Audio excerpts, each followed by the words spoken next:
আমরা এই জয়রামপুর স্টেশনের অত্যন্ত প্রয়োজনীয় মৌলিক বিষয় হিসাবে বিবেচনা করে এই স্টেশনের গুরুত্বপূর্ণ প্রয়োজনীয় যে দাবিগুলো আছে সেগুলো নিয়ে 3 বছর যাবত কাজ করে আসছি। তার ভিতরে পরে রাজশাহীগামী আন্তনগর 2টি ট্রেনের আপ ডাউন স্টপেজ, এই 2টি ট্রেনকে আমরা এই অঞ্চলের অ্যাম্বুলেন্স হিসাবে বিবেচনা করি। কেননা মানুষের চিকিৎসার জন্য যে খরচ হয় যাতায়াতেই সেই পরিমাণ খরচ হয়ে যায়। রাজশাহী ব্যতীত আমাদের ভালো চিকিৎসার কোনো রাস্তা নেই। এই স্টেশনটি দামোদর থানার একমাত্র স্টেশন হওয়াতে এখানে 4 থেকে 5 লক্ষ লোকের কাছাকাছি সেবা নেওয়ার আওতাভুক্ত পড়লেও এই স্টেশনে অন্য এই গ্রামের থেকে দূরবর্তী 2-3 গ্রাম পরের কেউ সেবা নিতে পারে না, কারণ এই স্টেশনে কোনো ইন্টারসিটি স্টপেজ নেই। এখানে আমরা ইন্টারসিটি চাওয়া হলে সেই 150 বছর আগের পুরানো আইন উপস্থাপন করা হয় যে দর্শনা স্টেশন কাছে। দর্শনা স্টেশন কাছে হলেও অবস্থানগতভাবে যে আমাদের দেশের সীমানা টার্ন নেওয়ার কারণে দামোদর পরবর্তী গ্রামগুলা থেকে দর্শনার দূরত্ব হয়ে যায় অনেক বেশি, এবং রোড যোগে রাতের যে যাতায়াত সেটা একেবারেই নিরাপদ নয়। কখনোই দামোদর আশেপাশের গ্রামগুলা তারা দর্শনাতে গিয়ে ট্রেনের সেবা নেয় না, বিধায় 4 লক্ষ লোক আমাদের দামোদর থানার ট্রেনের সেবা পায় না। আজকের এই মানববন্ধনের কিছু উল্লেখযোগ্য বিষয় আমি উঠিয়ে ধরছি। সেটা হচ্ছে আমাদের এই জয়রামপুর রেল স্টেশন একটি ঐতিহ্যবাহী রেল স্টেশন। এই স্টেশন ব্রিটিশ আমল থেকেই আমাদের এখানে অবস্থিত। স্টেশনটি রেল শুরুর থেকে এই স্টেশনটি অবস্থিত এখানে। আমাদের এই স্টেশনে মোটামুটি সব ধরনের সুবিধা এখানে ছিল, সব ধরনের ট্রেনের স্টপেজ ছিল। এখানে আমাদের স্টাফ ছিল, স্টাফ অফিসার থেকে শুরু করে স্টেশন মাস্টার, এবং এখানে আমাদের একটি সুন্দর ওভারব্রিজ ছিল। এই প্ল্যাটফর্ম থেকে অপর প্ল্যাটফর্মে যাওয়ার জন্য একটি সুন্দর ওভারব্রিজ ছিল। সমস্ত জনবল, গেটম্যান, গেট সহ সকল কিছু ছিল। পর্যায়ক্রমে আস্তে আস্তে এখান থেকে সকল কিছু তুলে নেওয়া হয়েছে। গত 6 সাল থেকে 2006 সাল পরবর্তী এই স্টেশন থেকে সরকারি সকল স্টাফ, স্টেশন মাস্টার, জনবল সহ আনুষ্ঠানিকভাবে সব কিছু উঠিয়ে নেয় এবং ভালো ভালো কিছু ট্রেনের স্টপেজও উঠিয়ে নেয়।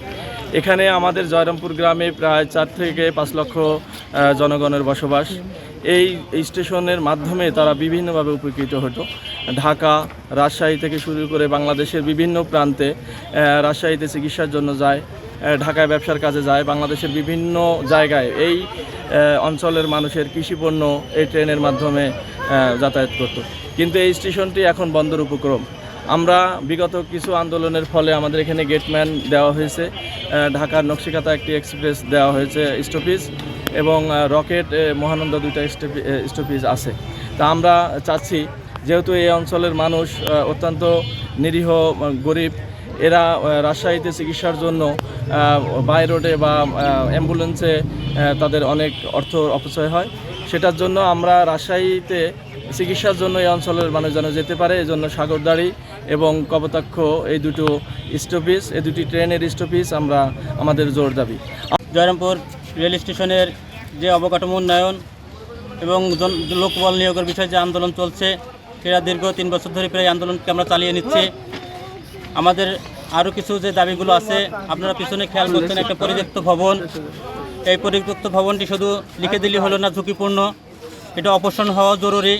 কারণ এখানে স্টেশনের বিভিন্ন মানুষজন এখানে আশ্রয় বা ছায়ায় অবস্থান করে, শিশু বাচ্চারা খেলাধুলা করে। যে কোনো সময় একটা দুর্ঘটনা ঘটলে এটা বড় ধরনের একটা ক্ষয়ক্ষতির সম্ভাবনা রয়েছে। আর আপনাদের মাধ্যমে আরও আমরা একটা বিষয় আপনার সামনে তুলে ধরছি, সেটা হচ্ছে এই স্টেশনকে যেন মানসম্মত করা যায়, সেই লক্ষ্যে আমরা স্টেশনের বেসরকারিভাবে আমরা এখানে লাইটিংয়ের ব্যবস্থা করেছি এবং গাছগুলোতে আমরা রং করেছি, এবং এই পরিবেশটা সুন্দর রাখার জন্য যা যা করণীয় আমরা করে যাচ্ছি। এজন্য আপনাদের মাধ্যমে মাননীয় প্রধানমন্ত্রী এবং রেলমন্ত্রীর কাছে দৃষ্টি আকর্ষণ করছি, খুব শীঘ্রই যেন আমাদের এই দাবিকে তিনি আমলে নিয়ে আমাদের দাবিসমূহকে আদায় করেন, এই আশা ব্যক্ত করছি। ব্রিটিশ আমল থেকে কিন্তু আমাদের জয়রামপুর রেল স্টেশনটি প্রথম স্থাপন হয়েছিল। এটা হচ্ছে দশনা থেকে জগতী পর্যন্ত প্রথম স্টেশন কিন্তু এই জয়রামপুর স্টেশন। এবং এই জয়রামপুর স্টেশনের একটা ঐতিহ্য আছে যে এখানে কিন্তু প্রথম সিনেমা যে ক খ গ ঘ ইঙ্গ, এই সিনেমা কিন্তু এখানে যে শুটিং হয়েছিল সেই শুটিংয়ের প্রধান চরিত্র ছিল রাজ্জাক। তিনি কিন্তু এই রাজ্জাক কবরী তিনি কিন্তু এখানে হচ্ছে প্রথম শুটিং করেছিল। এছাড়াও এই জয়রামপুরে যে ঐতিহ্য আমাদের যে ঐতিহ্য জয়রামপুরের যে গুড়ির হাট, এই হাট কিন্তু এখানে হয়েছিল। এবং এই ট্রেন যে তখন থামতো এই তার কারণেই কিন্তু এই হাটটা কিন্তু সেই সময় এখানে স্থাপন করা হয়েছিল।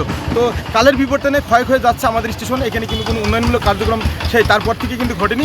আমাদের জয়রামপুরবাসীর প্রাণের দাবি, আমাদের একান্ত দাবি, এই স্টেশনটি পূর্বের ন্যায় অতীতের ন্যায় আবার পুনরায় উদ্ভিত করে যেন মানুষের যাতায়াত ব্যবস্থা রাজশাহীগামী খুলনাগামী যেন স্টেশন ট্রেনগুলো আমাদের এখানে আপডাউন দেওয়া হয়। সেই হিসাবে আমরা আমাদের ট্রেনের যেন ঐতিহ্য ফিরে পাই এবং জয়রামপুরবাসী এবং তথা আমাদের টোটাল দামোদর উপজেলাবাসী যেন এখান থেকে তারা তাদের সেবা পায়। এটি আমাদের অত্যন্ত প্রাণের দাবি এবং আমাদের যৌক্তিক দাবি। আপনারা ইতিমধ্যে জানতে পেরেছেন যে আমরা কিছুক্ষণ আগে আমরা কিন্তু একটু মানববন্ধন করেছি এবং মানববন্ধনের ভিতর থেকে তারা কিন্তু আমাদের যে ট্রেন স্টেশনের যে কর্তৃপক্ষ যারা দায়িত্ব ছিল তারা কিন্তু আমাদেরকে আশ্বস্ত করেছে অতি বিলম্বে আমাদের কিন্তু ট্রেনের যে আপডাউন দেবে ইনশাল্লাহ। আমাদের দাবি মানতে হবে।